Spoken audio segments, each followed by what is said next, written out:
Hey guys, welcome to another video. Blessings here today.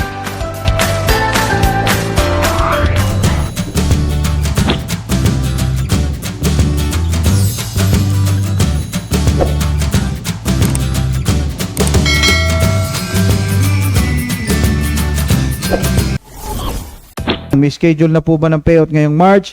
Ito yata yung sa P6, ano? So March pa naman ho, sa tingin ko ay on time pa naman tayo para doon sa ating P6. Ano? Iniintay pa lang po natin ang info from doon sa ating mga 4Ps implementer, yung National Program Management Office. Pero asahan po natin na pag yan ay nandyan na, magpaparamdam na po uli ako. Huwag nyo lang ako uli aawayin. Kasi siyempre, alam nyo naman, medyo may technicalities din tayo minsan na talagang kailangang sundin. Okay. Ito naman, si Rodney Almais, Asek Lopez. Ask ko lang, bakit po sa satellite office nyo sa Pasig, maraming pumipila kaso may quota na hanggang 50 persons lang nila pinapapasok kasi daw 50 persons na daw kay congressman. Aba, teka, parang hindi po yata tama. Sinabing namimigay ng number ng tao, bakit may mga sakit, dinadialysis, ang binibigay nila 2K lang, bakit ang malapit sa Central DSWD ay tinuturo sa Pasig Satellite, pinahihirapan ng tao pagdating sa satellite, tapos madaling araw pumupunta,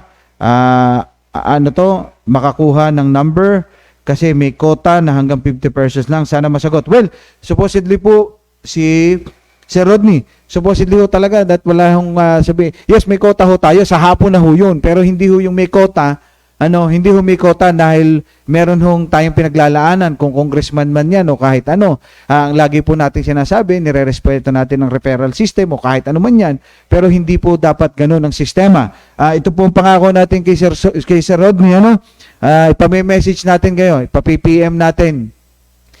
Ace, i-PM mo si Sir Rodney nang sa ganun maasikaso natin yung problema niya. Well, una po, kung ito po ay may katotohanan, Sir Rodney, at kami humihingi ng dispensa, pero hayaan niyo pong malaman namin ang inyong sitwasyon nang sa ganun. Ito, i-screenshot ko para mahanap ko kayo, at maayos natin yung inyong pong problema, Sir Rodney. Ang hirap pag may ayuda dito sa amin, sa Bulacan, nililihim ng mga namamahala. Ang nililista nila ay yung mga kamag-anak or miyembro ng buong pamilya. So, sa SAD naman, ma-actionan po yan ang galing kay Sally Estrada Hilario. Okay, Ma'am Sally, para sa ating mga kababayan, kasi sa amin kasi sa DSWD, kita nyo po yung sitwasyon ni Sir Rodney, para contextualize natin talaga. Si Sir Rodney, pumipila, nahihirapan nga. Ang reklamo naman ni Ma'am Sally, nililista lamang daw. So, kami ho talaga, sa totoo lang, mas gusto pa namin, sorry Sir Rodney, mas gusto pa namin yung may nagrereklamo ng ganun, na pumila, na hindi na pagbigyan, sistema natin ang kailangang ayusin doon.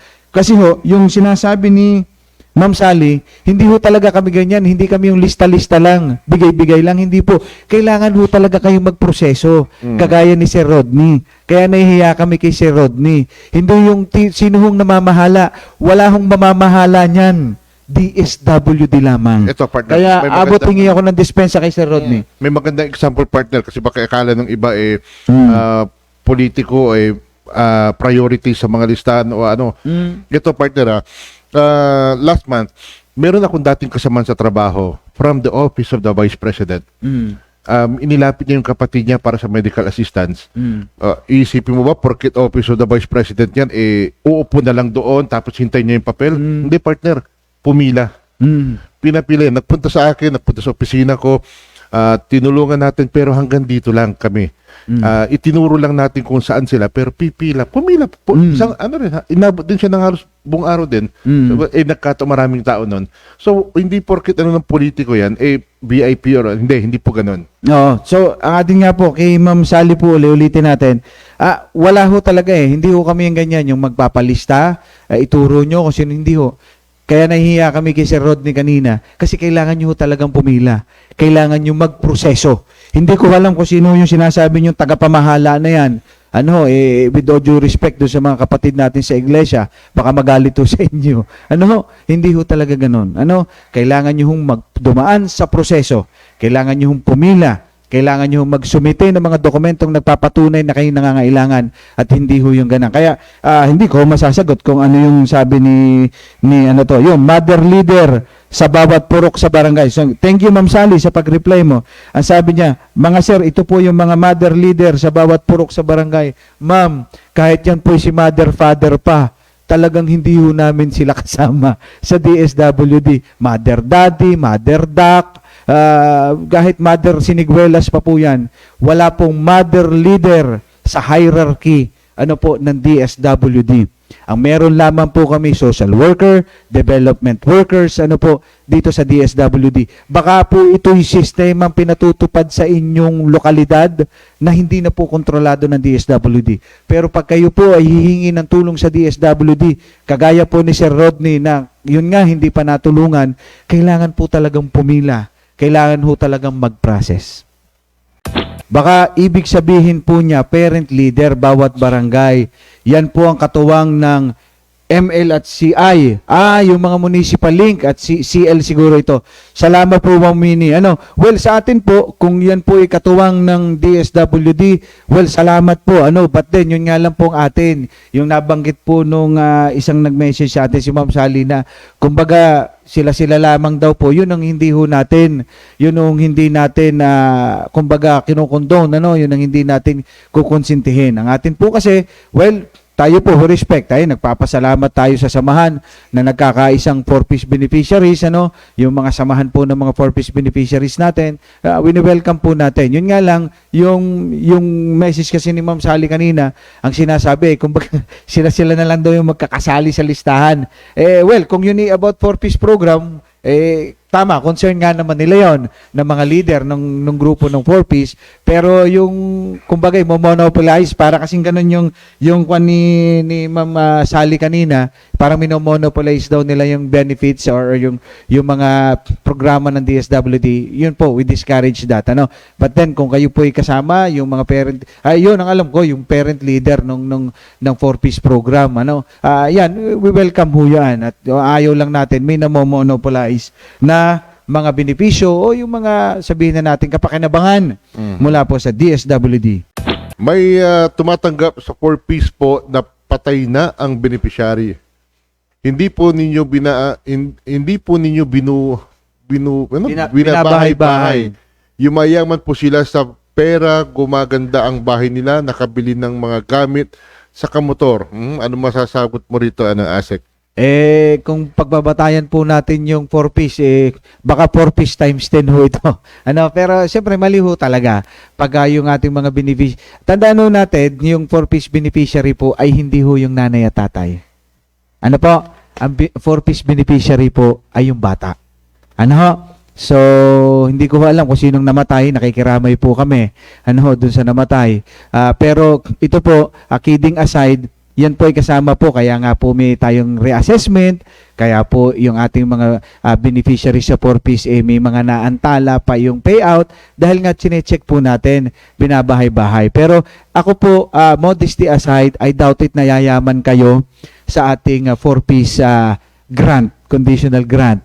Kasi ang matatanggap nyo lang po kada buwan dyan ay 300 pesos para sa elementary nyong anak, kung meron kayong anak na elementary, 500 para sa high school, at 700 naman para sa senior high, At para po naman sa inyong health subsidy, at nutrition subsidy, ay meron kayong 750, at para sa rice subsidy ay 600. Kung nyo ipa-plus-plus po yan, nasa 1.6 lang po yan. Kung So, yung minimum 3.6, ay baka kulang pa pong pambili ng motor. Pero hayaan nyo po, dun po sa ating kay Nam Ju Hyun.